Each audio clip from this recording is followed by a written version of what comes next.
In February 2026, American and Israeli strikes on Iran triggered a fragile, nervous ceasefire across the entire Middle East.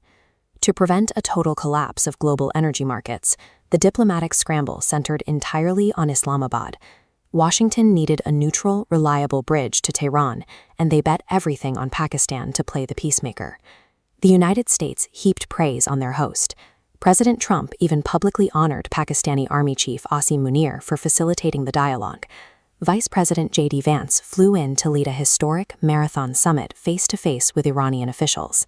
But after 21 hours of intense deliberation, the talks collapsed, leaving the fragile truce on massive life support. The summit's collapse was a calculated strategic trap, with Washington walking blindly into a setup orchestrated by their own hosts. The physical evidence of this deception sat quietly at the Nur Khan Air Base, right in the heart of Pakistan. According to a CBS News investigation, Islamabad allowed Tehran to park and hide multiple military intelligence aircraft on its own tarmac.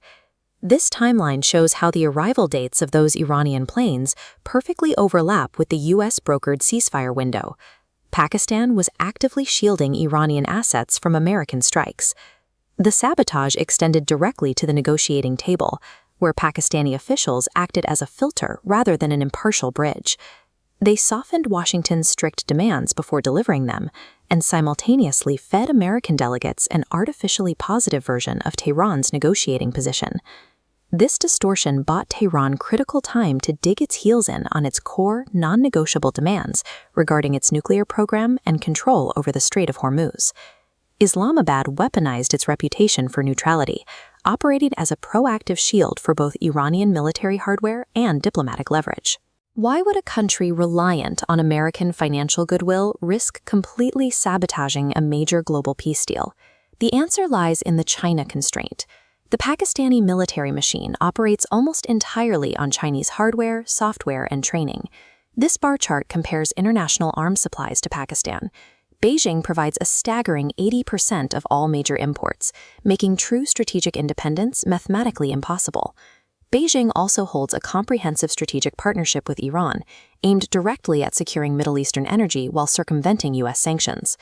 By hosting the summits, Pakistan acted as a convenient buffer for Beijing.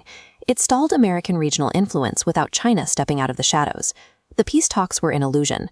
Islamabad's true objective was protecting Chinese investments and regional positioning from American interference. This betrayal perfectly mirrors the war on terror, where American diplomatic goodwill consistently met with calculated double-dealing.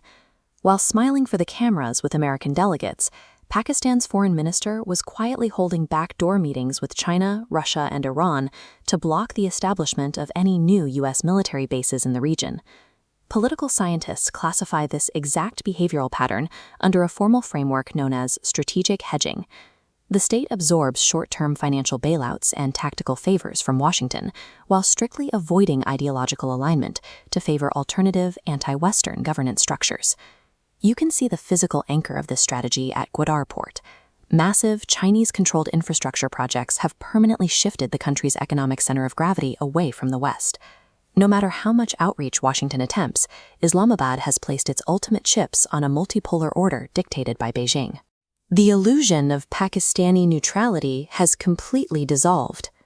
Continuing to treat Islamabad as a reliable diplomatic partner has become an active, measurable threat to American interests.